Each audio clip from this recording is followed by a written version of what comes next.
आईने मुलांच्या प्रगतीसाठी करावयाचा उपाय. चैत्र महिन्यातील संकष्टी चतुर्थीला भालचंद्र संकष्टी चतुर्थी म्हणतात. ही 17 एप्रिल 2025 म्हणजे उद्याच आहे. या दिवशी उपवास करावा, श्री गणेशांची पूजा करावी, सकाळी लवकर उठून आंघोळ करून आपले घर व देवघर स्वच्छ करावे, घरातील देवतांची पूजा करावी. त्याच्यानंतर गणपतींना जलाभिषेक किंवा पंचामृत अभिषेक करावा. एका पाटावर अक्षता ठेवून त्यावर गणेश मूर्ती ठेवावी, तुपाचा दिवा लावावा, लाल फुले अर्पण करावीत, 21 दुर्वा, मोदक किंवा मोतीचूर लाडू, 21 शमीपत्र अर्पण करावेत, कापूस वस्त्रे अर्पण करावीत, अथर्व शीर्ष म्हणावे.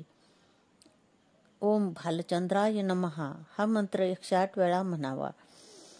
गणपतींची आरती करावी म्हणजे पूजा पूर्ण होईल. घराजवळ मंदिर असेल तर मंदिरात जाऊन गणपतींना जलाभिषेक करावा किंवा पंचामृत अभिषेक करावा. कुंकू, अक्षता, 1 लाल फूल, 21 दुर्वा, 21 शमीपत्र, मोदक अर्पण करावेत. कारण घरापेक्षा देवळात पावित्र्य खूप पटींनी जास्त असते. त्यामुळे आपल्याला जास्त फलदायी पूजा होते आणि आपल्याला लवकर फलप्राप्ती होते. भालचंद्र व्रतकथा वाचावी किंवा ऐकावी.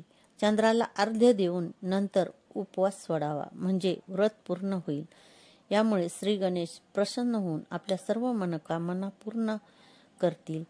आई वडील किंवा दोघांपैकी एकाने हे व्रत केल्यास किंवा मुलाने स्वतः केल्यास किंवा सर्वांनीच हे व्रत केल्यास मुलांच्या करिअर, शैक्षणिक, आर्थिक, आरोग्य, नोकरी सर्व प्रकारच्या अडचणी दूर होऊन मुलांची प्रगती होईल. हे व्रत पूर्ण श्रद्धेने व विश्वासाने केले तरच फलप्राप्ती होते. जीवनात सुख, समृद्धी, शांती प्राप्त होते. सर्व प्रलंबित कामे पूर्ण होतात आणि प्रगतीचा मार्ग खुला होतो.